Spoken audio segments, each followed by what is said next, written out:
Muitos de nós oramos por um sinal, um milagre, uma confirmação de Deus, não é verdade? E se eu te dissesse que o maior perigo espiritual não é a falta de um sinal, mas sim um sinal falso? A Bíblia é clara ao nos alertar que nem todo milagre vem do céu. Neste vídeo, a gente vai usar a própria Escritura para aprender a diferenciar a poderosa mão de Deus de uma armadilha espiritual perfeitamente disfarçada. Vamos ser honestos. A gente vive na era do espetáculo. As redes sociais transbordam de testemunhos e vídeos de manifestações que logo ganham o selo de poder de Deus. E não há dúvida que o nosso Deus é um Deus de milagres. O perigo não é crer nisso, mas crer em tudo sem questionar. É o grande paradoxo da nossa fé. Somos chamados a crer no impossível e, ao mesmo tempo, ordenados a vigiar e provar os espíritos. O apóstolo Paulo, em 2 Coríntios capítulo 11, versículo 14, nos dá um aviso que deveria ficar na nossa cabeça. O próprio Satanás se transfigura em anjo de luz. Pense na profundidade disso. O engano não vai aparecer com chifres e um garfo vermelho. Ele virá disfarçado de bênção, de revelação e de unção. Vai parecer tão divino que, se não tivermos firmados na rocha, a correnteza vai nos levar.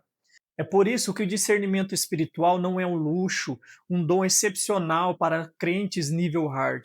É uma ferramenta de sobrevivência para todo cristão. E hoje, sem achismos ou opiniões, vamos direto para a palavra de Deus e estabelecer três teses, três filtros que qualquer manifestação espiritual precisa passar antes da gente dizer amém. O primeiro teste, que é o fruto do caráter. O primeiro teste, e talvez o mais importante, não é olhar para o milagre, mas para a vida de quem está operando o milagre. Jesus foi direto ao ponto em Mateus capítulo 7. Cuidado com os falsos profetas. Eles vêm a vocês vestidos de ovelhas, mas por dentro são lobos devoradores.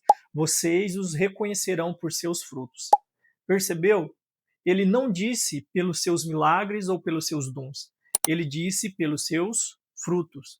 E o fruto na Bíblia é sempre sobre o caráter, o resultado de uma vida tocada pelo Espírito Santo.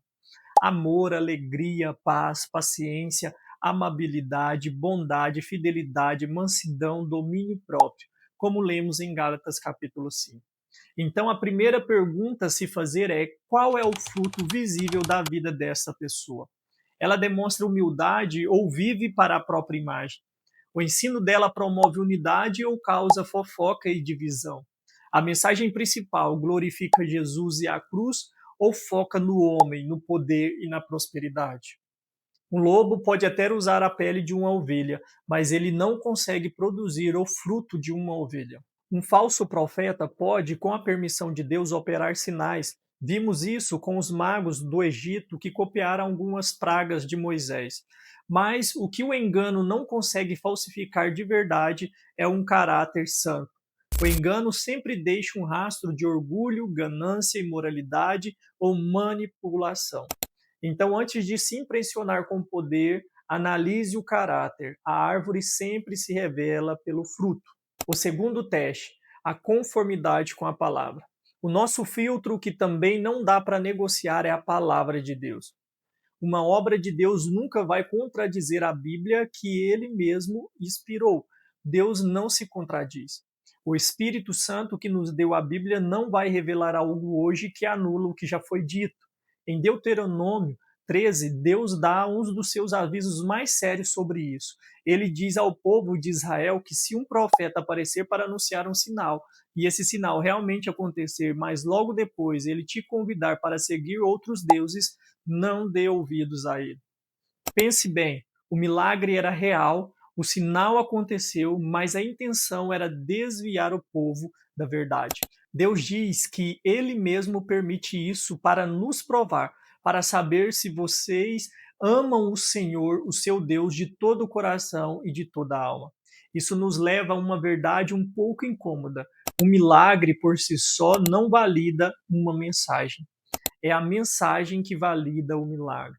Se uma profecia ou um ensino te incentiva a fazer algo que a Bíblia condena, seja a ganância disfarçada de teologia da prosperidade, A quebra de casamentos, a busca de poder oculto ou a diminuição da pessoa de Cristo, não importa o quanto isso arrepie ou pareça espiritual, precisa ser rejeitado na hora. Como diz Provérbios 14:12, há caminho que parece certo ao homem, mas no final conduz à morte. Muita coisa parece certa, parece boa, parece até bênção, mas se esse caminho se desvia 1 milímetro da estrada da palavra de Deus, o destino final não é a vida, é a destruição. A Bíblia é a nossa bússola. Tudo tem que ser medido por ela. O terceiro teste, o propósito final. E chegamos ao terceiro teste. Qual é o propósito final da obra? Toda ação genuína do Espírito Santo tem um único objetivo: glorificar o nome de Jesus Cristo e levar as pessoas ao arrependimento e à salvação. A obra de Deus aponta para Deus, não para o homem. Jesus nos dá talvez o alerta mais assustador sobre isso em Mateus 7, quando diz: Nem todo aquele que me diz Senhor, Senhor, entrará no reino dos céus. Muitos me dirão naquele dia: Senhor, Senhor, não profetizamos nós em teu nome? E em teu nome não expulsamos demônios? E em teu nome não fizemos muitas maravilhas? Então eu lhes direi claramente: nunca os conheci. Afastem-se de mim, vocês que praticam o mal. Olha o currículo deles: profetizaram, expulsaram demônios, fizeram maravilhas e tudo em nome de Jesus. Por fora parecia um ministério de sucesso, mas a resposta de Jesus foi: nunca os conheci. O poder que eles tinham não vinha de um relacionamento com Cristo. A pergunta que fica é: qual é o resultado final de tudo isso? Leva as pessoas a uma adoração mais profunda a Cristo? Gera arrependimento? Desperta um amor maior pela Bíblia e pela santidade? Ou apenas cria um entretenimento gospel, uma busca sem fim por emoções, pela próxima bênção, pelo próximo arrepio na espinha? A obra de Deus é centrada em Cristo, o engano é centrado no homem. O Espírito Santo quer converter o coração e o espírito do engano quer impressionar a mente. A obra de Deus produz servos e a obra do engano produz estrelas. O propósito dos sinais falsos, como Paulo diz em 2 Tessalonicenses, não é salvar, mas seduzir e enganar. Então, como a gente se protege nesse campo minado espiritual? Vamos lembrar dos 3 filtros. O primeiro, analise o fruto do caráter.